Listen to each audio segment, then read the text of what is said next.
బాధపడరు, సార్వజనిక పరిష్కారం లేదని చెప్పి ఆక్రోశించారు. నాకు తెలుసు ఈ పక్కగా ఉంటుంది వెళ్ళిపోయినారు, పక్కగా ఉంటుంది వెళ్ళిపోయినారు.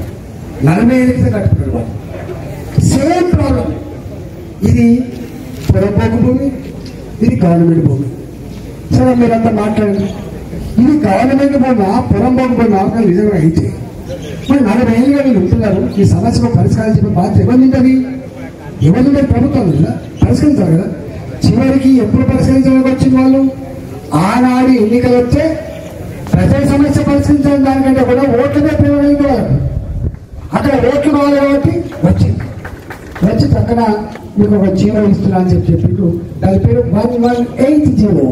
118 మనం ఉంటే ఊళ్ళలో కొన్న 4 మంది పెట్టి 9 పడాడు కాదు, కొనుక్కున్న భూములకి బాధ్యత కొనుక్కున్న భూములు. మీకు తెలిసిన అన్ని కూడా ఒకప్పుడు మీ చింతలు ఇక్కడ సర్దుకున్నాం కాబట్టి రూపాయి గజం ఉండే, 2 రూపాయల గజం ఉండే, 2 లక్షల గజం కావచ్చు.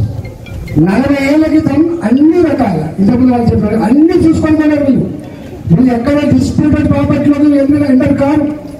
చిన్న కంపెనీలో పనిచేసి ప్రభుత్వ ఉద్యోగులుగా ఉండి చిన్న వ్యాపారం చేసుకొని నెలకు 2,000 రూపాయలు 3,000 రూపాయలు ఈఎంఐ కట్టుకొని ఒక 20 ఏళ్ళు కట్టుకొని కష్టపడి ఇల్లు కట్టుకుంటే నువ్వు ప్రతి ఏమంటాను?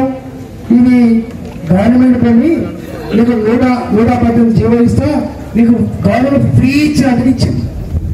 అంటే గవర్నమెంట్ ఇచ్చేటంటే ఫ్రీ ఇంటి చాగా, గవర్నమెంట్ ఇచ్చే అసైన్మెంట్ ల్యాండ్ అమ్ముకునే అధికారం ఉండదు.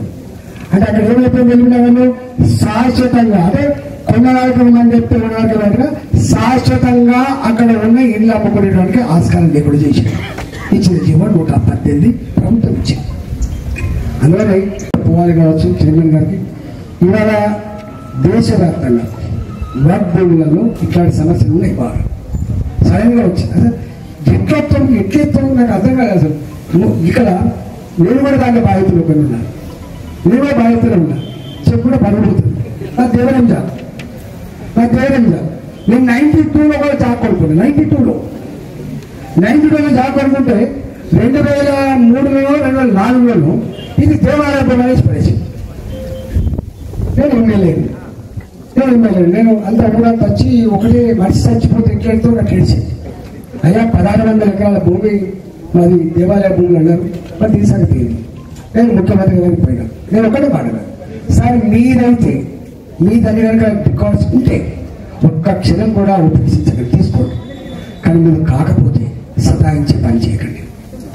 ఒకవేళ నేను ఇట్లా చేస్తే ₹1 కోట్ల కొండే భూమి 10 లక్షలకు బ్రోకర్ కొనుక్కుంటాడు, మధ్యవర్తి కొనుక్కుంటాడు, పైరకాలు కొనుక్కుంటాడు. నిజమైన రైతులకు ఇబ్బంది అయ్యేటువంటి ఆస్కారం ఉందని చెప్పి ఫైట్ చేసినాం. అసెంబ్లీలో 4-5 సార్లు మాట్లాడితే కొంత వెసులుబాటు రాజశేఖర్ గారు ముఖ్యమంత్రికి నిజమే రాజేంద్ర ఇదని చెప్పారు. ఇప్పుడు వాళ్ళు ఒక కమిటీ వేసింది. ఆ కమిటీ డిమాండ్ కమిటీ అయితే ప్రభుత్వ దేవాలయమని ఆధారం లేవు 100 ఏళ్ళుగా, government may take the decision అని చెప్పి ఒక రిపోర్ట్ ఇచ్చింది. దాన్ని అమలు చేయాల్సిన కూడా ధైర్యం కాలే వాళ్ళకి. ఎక్కడి వాళ్ళు 70 ఏళ్ల క్రితం 80 ఏళ్ల క్రితం ఉన్నటువంటి రికార్డులు పరిశీలిస్తే కూడా లేవు. అంటే ఇట్లా చాలా బుక్కులు ఉన్నాయి. ఇట్లా సడన్గా అసలు ఎంత బాగుందంటే ఇక్కడ వర్క్ భూములు అని చెప్పి వాటి రాత్రి అయిపోతుందా? దీనికి ఎన్ని 10,000 కుటుంబాలు నాకు తెలిసి 10,000 కుటుంబాలు సఫర్ అవుతున్నాయి కనుక. అందువల్ల అరుణక ఇవాళ మా వాళ్ళు ఇచ్చినవి అన్ని పరిశీలించండి. డెఫినెట్గా ఒక్కటి మీకు ఇది ఎంతమంది మాట్లాడినా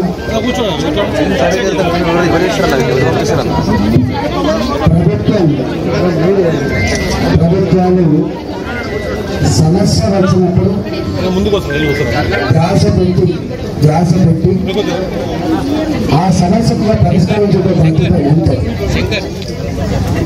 కానీ సంవత్సరాలుగా వేల కుటుంబాలు సమస్యలు కూరుకుపోయి ఇంతమంది వారు చెప్పినట్టుగా నాకు ఇల్లున్నది, నా కొడుకు అమెరికాకు పోవాలి, దాన్ని కుదరపెట్టి లోన్ తీసుకోవాలి, నా బిడ్డ పెళ్లి చేయాలి, దాన్ని కుదరపెట్టి లోన్ తీసుకోవాలి, నాకు దవాఖాన ఎక్కడ ఉన్నది, దాన్ని కుదరపెట్టి లోన్ తీసుకోవాలి, లేదు నాకు ఎంత లేదు నేను అమ్ముకోవాలి, దీన్ని ఆపగలిగే, దీన్ని ఆపి ఆ ప్రజల ఉసురు పోసుకునేటువంటి అధికారం ఏ ప్రభుత్వానికి లేదు.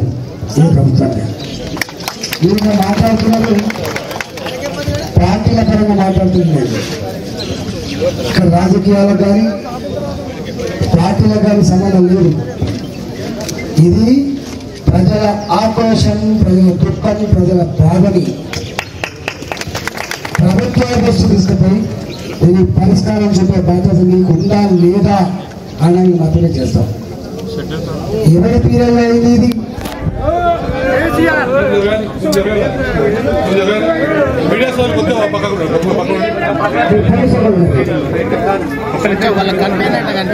ఎవరి పీరియడ్లో అయింది? ఆనాడు ఎవరు అధికారులు ఉన్నారు, ఇవాళ ఎవరు అధికారులు ఉండొచ్చు,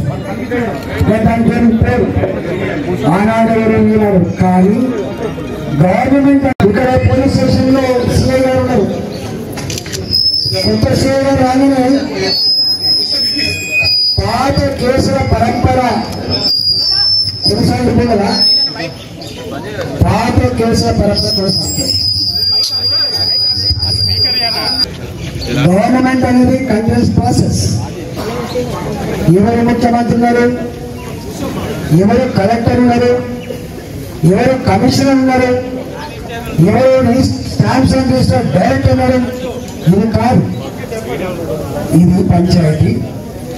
నీ ప్రభుత్వం అన్ని రకాల లీగల్ గా చూసుకొని అనుమతులు ఇచ్చిన తర్వాత బ్యాంకులో తీసుకొని ఇల్లు కట్టిన తర్వాత ఎన్ని సంవత్సరాలకు వేధించే అధికారులకు ఎవరిచ్చిందంటే అడుగుతున్నాను. మీకు ఓట్లేసి వేధించాక ప్రజలు ఓట్లేసి గెలిపించింది.